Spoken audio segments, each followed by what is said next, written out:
My name's Jeff Tallent.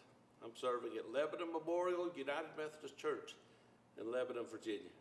The beautiful place, the heart of Southwest Virginia. Tall story to me encompasses your life.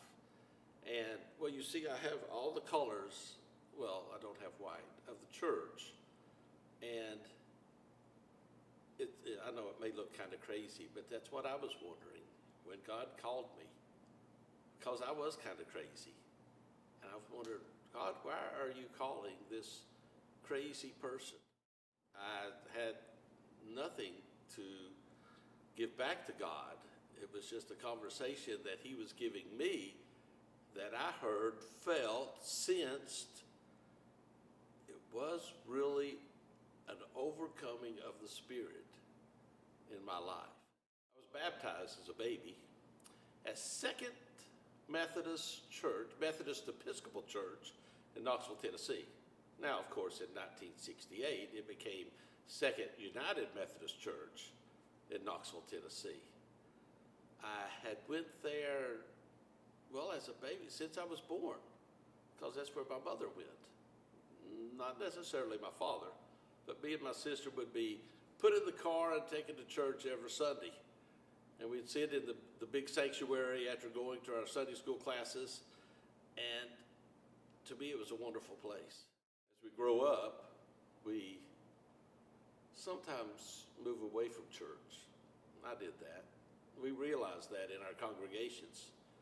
Sometimes when we reach the teenage year or graduate from high school, that we're no longer under the strict rules of our parents. We may move away from church and we're not always sitting there. So that was me. Even though it wasn't when I turned 18, I graduated from high school. It was a little earlier than that, and I used the excuse, my daddy's not going to church, why do I have to go to church? So it was about 13 or 14 that I quit going to church. But still, it was a wonderful time of my life. Growing up, going through confirmation, getting to know people, getting to understand God in that way, kind of the way my parents or my mother saw God. But as I had that break, that time between 13 and when I went back in my 20s, I had that break to kind of find God. Well, I also found the world. And that was what led to some of my craziness and my crazy life that I lived. But as I moved forward, we started back at church. And we all have that pastor. Well, mine was Darius Stoll. He was the pastor of Trinity United Methodist Church, where we went to. When we first started back, the kids were going to the daycare. Cindy had started to go back to church. I'd go every now and then, but I wasn't consistent. So I had that knock on the door. There stood Reverend Dole one day. It was just me at the house, and I remember him coming in, and I sat on the couch, and he sat on the footstool. And he said, you know, you need to be more consistent in church, if not for yourself, at least for your children. So we've all had those times, I believe, talking to clergy, where we've said, you know, why did I answer this call? Or God, why did you call me? Or who did you put in my place or before me to call me into the ministry? Well, for me, it was Darius Stoll. I can't say anything funny or say, well, thank you, Darius, but I do say, thank you, Darius. In 1993, the beginning of 93, they asked us to help with the youth. Well, our son was just going into the 6th grade, so we thought that was the perfect time. But we did tell them we did not want middle school. We always try to stay away from those middle schoolers.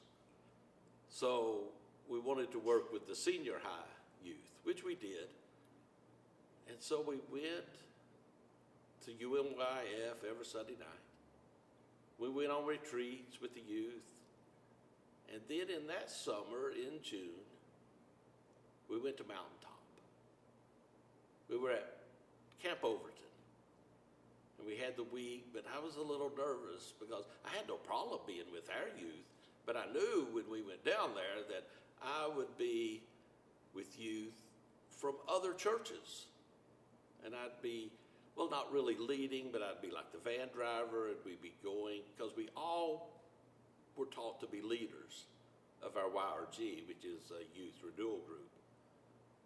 So that week, I did have youth from Trinity, one I think, youth from Miami, Nashville, and Collierville, Tennessee. And we all worked together. We worked with this couple who were older, and we helped clean up their yard. We painted the house of an elderly lady, and she cooked us a lunch one day that would feed an army. I mean, she had a bucket of ham, a bucket of chicken, all these vegetables she cooked up, and there was like 6 of us. There were the leaders of the mountaintop, those that were mainly college students. So most of them came by to eat because they knew what a feast we had before us.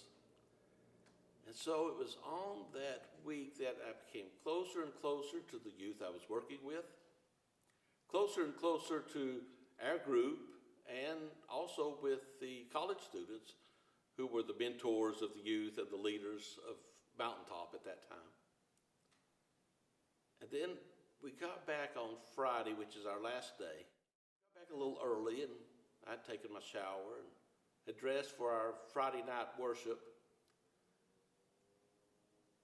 And I was standing out. We had a bowl. When I say bowl, the ground formed like a bowl. And down in it, the youth were playing Frisbee football. And I was standing there watching them, and everyone was talking, and I could hear everyone talking. And beside me was Larry Carroll and John Lynch. Larry Carroll was our pastor, and John Lynch. And I could hear them talking about the week and everything that had went on. And then all of a sudden, it was like everything became noise. Everything became noise. And so I was wondering, what exactly is going on? Here I am, this warehouseman that had been working since 1981 at a warehouse in Knoxville off Tallent Drive. It used to be called Pay Cash. They changed the name to Scrivener. I'd moved up through the ranks. I'd been a forklift driver and a puller of the groceries to send out to the grocery stores, and then I became a supervisor. And then, I don't know, it was like something changed in my life. Church became more of a habit than just of something I have to do on a Sunday morning or a Wednesday night with youth. And so as I stood there in that moment, it was like a bubble encapsulated me. I could hear, but it was just like noise around me. God, the Father, Son, and Holy Spirit, the triune God, was talking to me specifically. But like I said, it was a one-way conversation. It was a call into the ministry. I didn't know that at the time. I didn't know what it was. I'd never had it before. But I came out of that. It's like the bubble burst. I could hear people talking in English now, not in just noise. And I was a different person. I told Larry and Brenda, I said, I have felt the call into the ministry. And they said, you have? I said, yes, and it was rather evident. It was not something that was casual. It was strong and to the point. I remember Larry reaching up into his bookshelf and getting out the Christian as Minister book, which is handed, I didn't know at the time, handed to all those who are discerning the call into ministry. And so then the wheels began to turn.